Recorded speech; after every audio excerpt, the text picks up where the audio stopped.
శాతవాహనుల తర్వాత మన తెలుగు నేల మొత్తాన్ని ఒకటిగా చేసి మన చరిత్రలో ఒక గోల్డెన్ చాప్టర్ రాసిన గొప్ప వంశం కాకతీయులు. మరి వాళ్ల కథ అంటే కేవలం రాజులు, యుద్ధాలు, రాజ్యాల మాత్రమే కాదు. అదొక అద్భుతమైన హిస్టారికల్ ఇన్వెస్టిగేషన్. రాళ్లమీద చెక్కిన శాసనాల్లోంచి మనకు దొరికిన చిన్న చిన్న క్లూస్తో మనం ఛేదించాల్సిన ఒక పెద్ద మిస్టరీ. రండి, ఈ అన్వేషణను కలిసి మొదలుపెడదాం. అసలు వందల ఏళ్ల కిందట అంత పెద్ద సామ్రాజ్యాన్ని ఏలిన వాళ్ల గురించి మనకింత ఖచ్చితంగా విషయాలు ఎలా తెలుస్తాయి?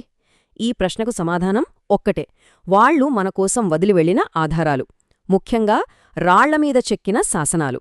సో ఇప్పుడు మనమే హిస్టారికల్ డిటెక్టివ్స్ లాగా మారి ఆ దొరికిన ఆధారాలను బట్టి వాళ్ల అసలు కథేంటో తెలుసుకునే ప్రయత్నం చేద్దాం.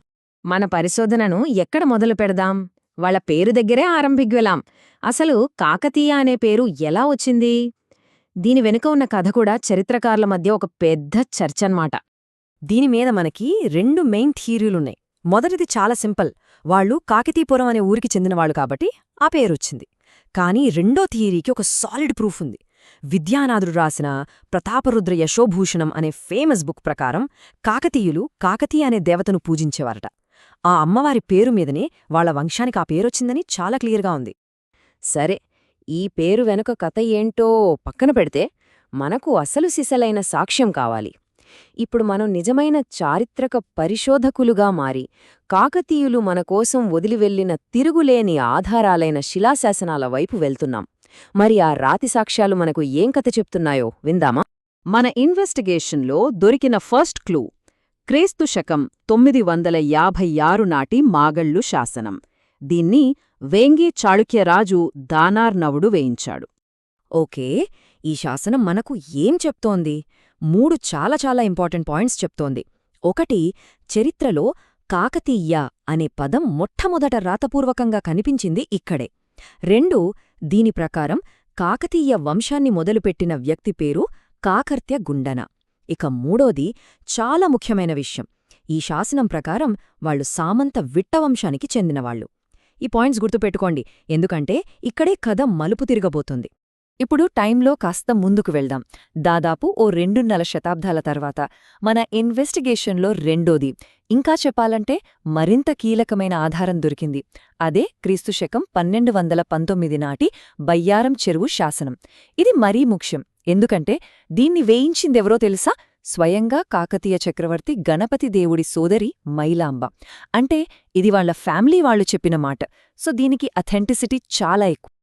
ఈ బయ్యారం శాసనం మనకి ఇంకొన్ని డీటెయిల్స్ ఇస్తుంది. ఇది వాళ్ల పూర్తి ఫ్యామిలీ ట్రీనే మన ముందు పెడుతుంది. కానీ ఇక్కడే అసలు ట్విస్టుంది. ఈ శాసనం ప్రకారం వంశం మూలపురుషుడు వెన్నభూపతి. వాళ్ల వంశం పేరు దుర్జయ వంశం. అంతేకాదు, వారు శూద్రవర్ణానికి చెందినవారిని కూడా ఇది చాలా స్పష్టంగా చెబుతుంది. చూసారా మన ఇన్వెస్టిగేషన్ ఎంత ఇంట్రెస్టింగ్గా మారిందో? ఇప్పుడు మన చేతిలో 2 పక్కా ఆధారాలున్నాయి, కానీ రెండు వేర్వేరు కథలు చెప్తున్నాయి. ఇదే అసలు చారిత్రక చిక్కుముడి. చరిత్రకారులు ఈ రోజుకి దీని గురించే తలలు పట్టుకుంటున్నారు. అసలు ఒకే వంశం గురించి ఎందుకిలా 2 కథలు? ఎందుకిలాంటి తేడా వచ్చింది? చరిత్రకారులు ఏమంటారంటే, చిన్న సామంతులుగా ఉన్నప్పుడు ఒక కథ, పెద్ద చక్రవర్తులయ్యాక వాళ్ల స్టేటస్కి తగ్గట్టుగా ఇంకో గొప్ప కథే చెప్పుకోవడం సహజమే. తమ రాజకీయ స్థాయి పెరిగాక వాళ్ల వంశ చరిత్రను కూడా కాస్త మార్చుకున్నారేమి. ఇది మనం చరిత్రలో చాలాసార్లు చూసే విషయం. సరే, ఈ మూలాల మిస్టరీని కాసేపు పక్కన పెడదాం.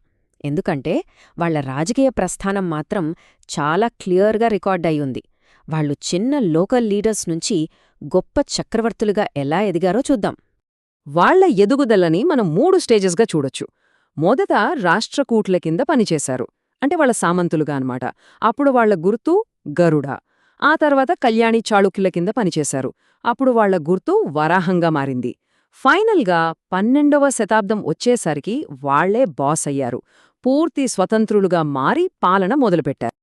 ఓకే, ఇప్పటిదాకా మనం చూసిన ఆధారాలు, క్లూజ్ అన్నీ కలిపి చూస్తే కాకతీయ సామ్రాజ్యం దాని పీక్ స్టేజ్లో ఉన్నప్పుడు ఎలా ఉండేదో ఒక క్లియర్ పిక్చర్ మనకొచ్చేస్తుంది.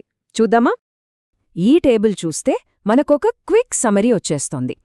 బయ్యారం శాసనం ప్రకారం ఫౌండర్ వెన్నభూపతి, ఫస్ట్ ఇండిపెండెంట్ రూలర్ రుద్రదేవుడు, కానీ అందరికంటే గ్రేట్ గణపతిదేవుడు.